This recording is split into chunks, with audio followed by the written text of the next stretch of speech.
My husband, Charles, tells me he's going to marry the woman he's been seeing and asks for a divorce. Let's not waste time with property division. Just leave quickly. Sharon taunts me, as if she's relishing in my misery. Donald, too, is infatuated with a woman he met at a bar. They don't want to live with me. I'll leave, just as you wish. But before that, I'll give you a piece of my mind. My name is Joy Lynn, named with the hope of being blessed with much joy in Joy Lynn. I'm a 50-year-old woman whose life hasn't been as joyful as I'd hoped. But now my days are filled with happiness, so I can look back and laugh at the past. Let me take you back to when I was 35. I was about to celebrate my 10th wedding anniversary with Charles. We hadn't been blessed with children, and I found it somewhat painful to hear comments from those around us like, "Do you have any kids?" and "Children are wonderful, you know." Conversations with Charles had dwindled, partly because he had been promoted a few years earlier, became busier with work, and traveled frequently. I was working too, so we hardly saw each other. No wonder we didn't have children. Well, this too is a form of marriage, and it's easier on our minds. Having children or not, it doesn't matter. That's what I thought. One day, our family grew in a way we hadn't expected. It wasn't an angelic baby that arrived. Instead, it was parents-in-law that seemed like demons from hell. Apparently, right after we got married, the parents-in-law had been constantly telling Charles that they wanted to live with us. Charles weighed the hassle of living together against the hassle of continually refusing.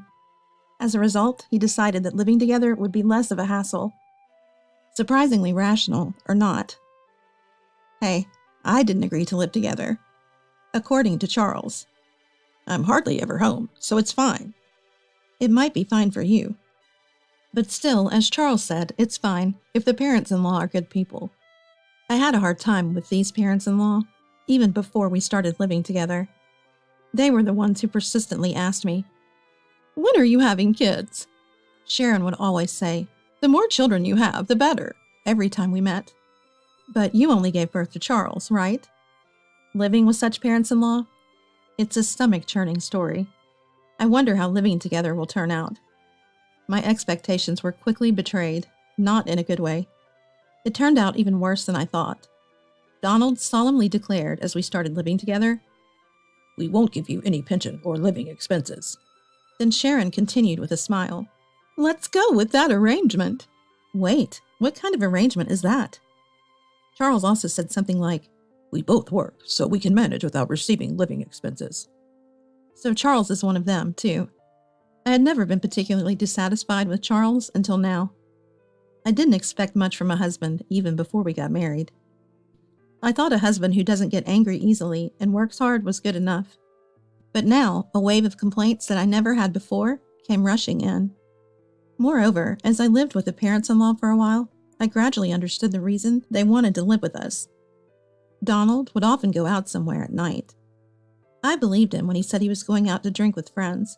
But then, I found a point card from what you'd call a nightclub and a business card with Nancy written on it in the laundry. There are various types of bars, but this was clearly a service industry that directly satisfies a man's desires. I see, he likes Nancy. I can't believe he's still so energetic at his age, I thought. Of course, I meant it in a bad way. No wonder he can't give us living expenses. He's spending it on Nancy. It can't be helped. No way. On the other hand, Sharon gradually started to harass me. Moreover, she was cunning and intensified the harassment gradually. So much so that even I didn't notice at first. At first, I thought she was being kind. I could have endured it if it had just been about the way I fold laundry or season my cooking. But there were times when Sharon called me by the name of Charles's ex-girlfriend.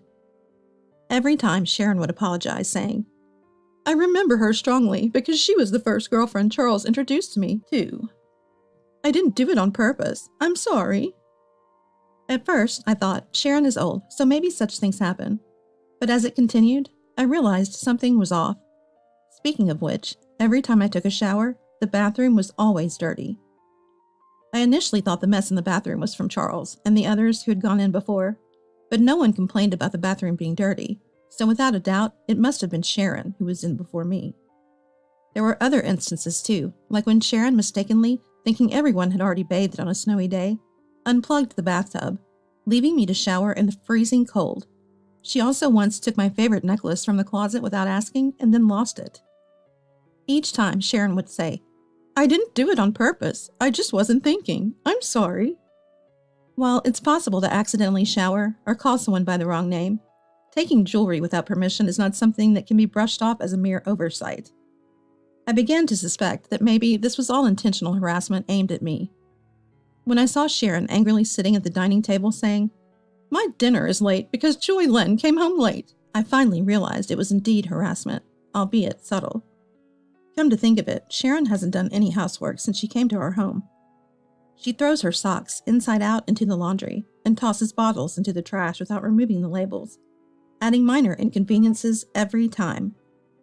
She complains if meals are late and if the sheets are messy, and sometimes she even throws things. I finally understood. Our home was indeed graced by the arrival of a baby. 2 of them, in fact, both big and delightfully stubborn. Exhausted from my job as a caregiver, all I wanted was to quickly escape this situation and go to bed, so I kept silently tolerating Sharon's behavior. I didn't have the energy to argue with anyone when I returned home. I wanted to rest as quickly as possible, even if it was just for a moment. While I was exhausted and didn't notice at first, it seemed that Sharon knew about Donald's night outings. When an actress appeared on TV, Sharon persistently asked Donald, "Donald, don't you like girls like her? You do, don't you?" The actress's name was Nancy, the same as the girl from the bar. Donald looked pale. After that incident, I asked Sharon once, "Are you okay with Donald going out like that?" Sharon replied, "If I get a divorce, I'll be someone who has a divorce history at this age, right? That's miserable, and it looks bad to society. Of course I don't like it. But he's just playing with professionals at the bar, right? If he's not serious, I can accept it." She wasn't holding back from divorce because of her concern for Donald, but rather she feared becoming someone with a history of divorce. I couldn't understand it. Turning a blind eye to infidelity must be causing her significant internal stress. And Sharon's outlet for that stress was harassing me. By harassing me, not only could she vent her stress, but she could also avoid doing housework. It was like killing 2 birds with 1 stone. I was certain. I knew why Sharon had insisted on living with Charles. Since living with the in-laws, Charles increasingly made excuses not to come home, saying he had to work overtime. This house was rotten from the roots to the pillars. At this rate, even I might end up crushed under the rotten floorboards. It happened one day, about 6 months after we started living together. Charles, who rarely had the same day off, said something unexpected. "Please, let's get a divorce." It was a bolt from the blue. It turns out, Charles had been having an affair with a classmate for a long time. He even said he wanted to marry this person, and I had no clue. Apparently, they started dating just before he got promoted. I thought he was working hard for our sake, but could it have been for his classmate? Was it my fault for not paying attention to Charles's behavior, using my exhaustion as an excuse? I thought affairs only happened on TV, and to people like Donald. No, maybe it's natural for Charles to cheat, given that Donald does it too. "Once this house is ready, my girlfriend and I are moving in. You can take your things and leave," Charles declared. Sharon asked, "What's going to happen to us?" "You can stay. My girlfriend doesn't mind sharing," Charles responded. "What a nice girl. Joy Lynn, don't let her get away with it if she asks for property division. We're going to use this house and everything in it." Donald chimed in, "Yeah, she's a really good girl, especially if she's cuter than Joy Lynn." Sharon shot Donald a look as if to say, "There you go again with women." But Charles and Donald just laughed. "These people are hopeless," I replied. "All right, I'm fine with the divorce. There's a memorial ceremony in Atlanta soon, right? Can you wait until then?" "Planning on enjoying the feast at the memorial ceremony? Are you? How pathetic.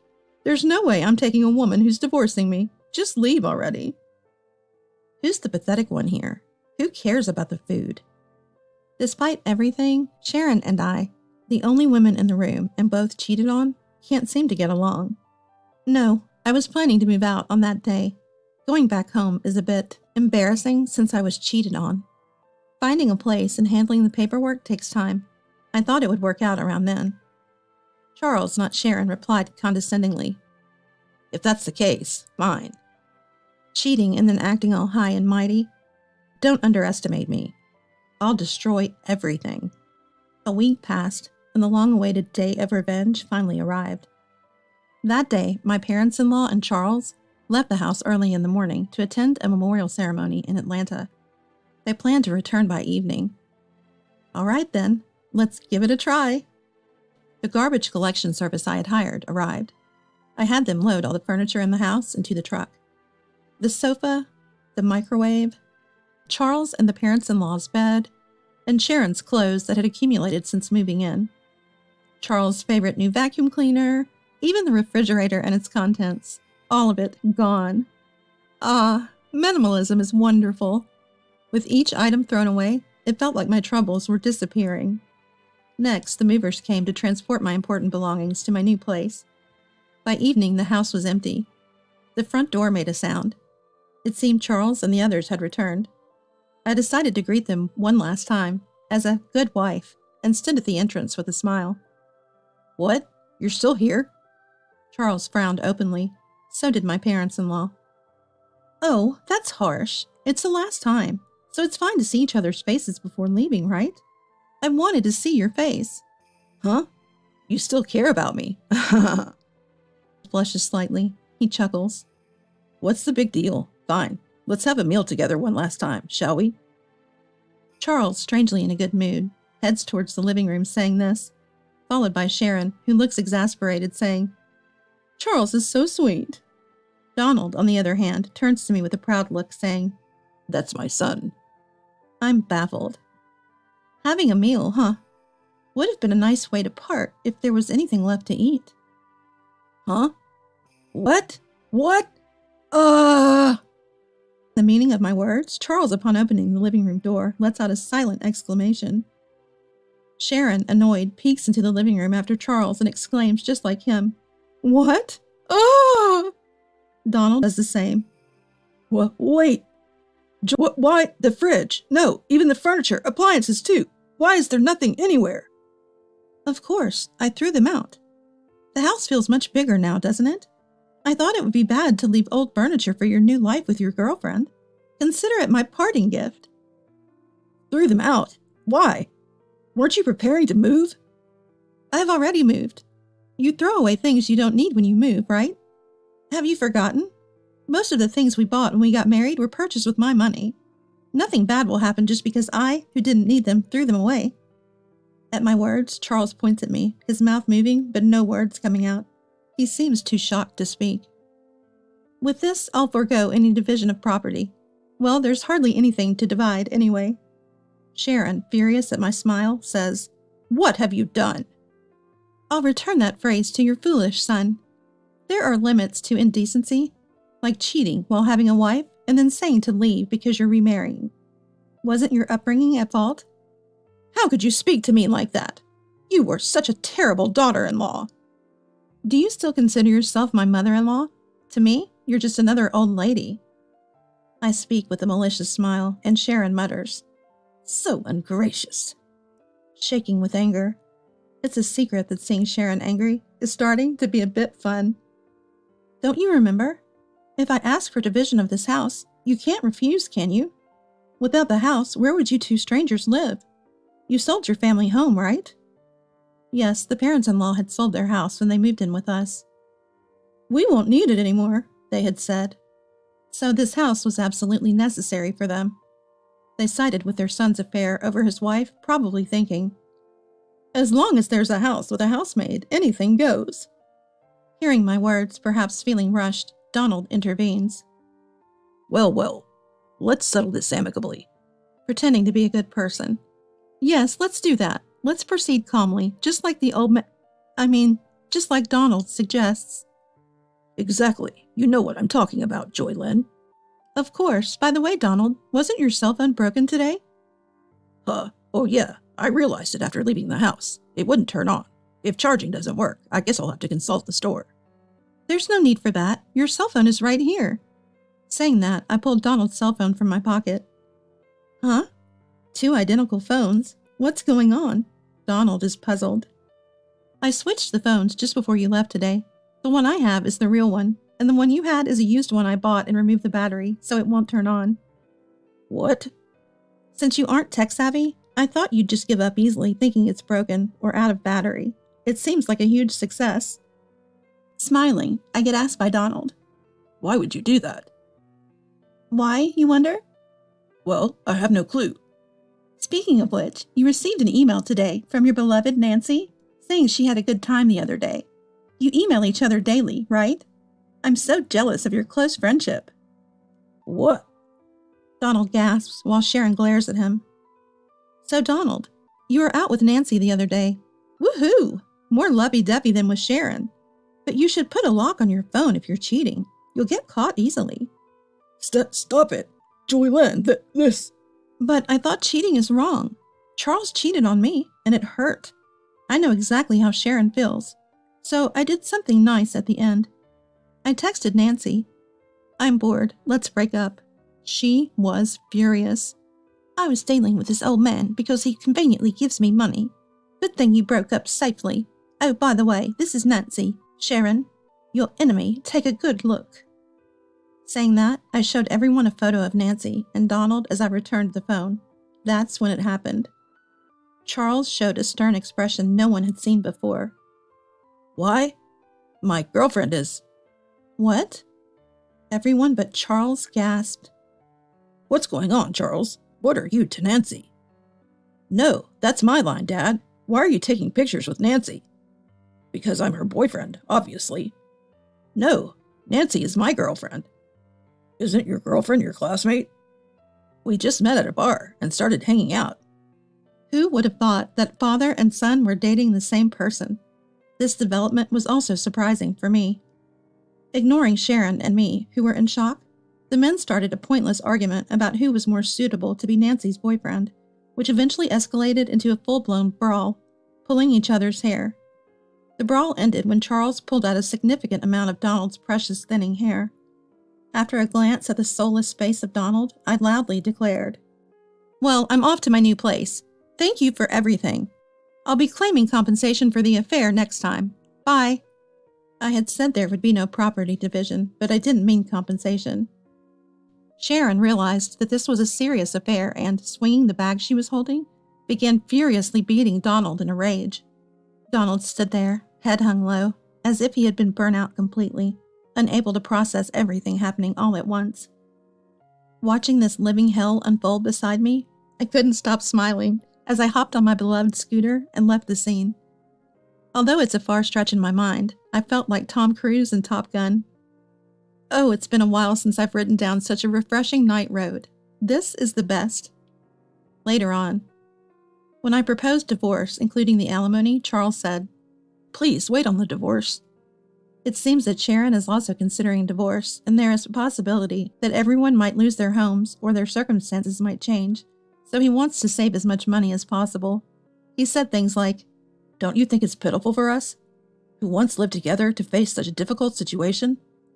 And, "We need money now, but..."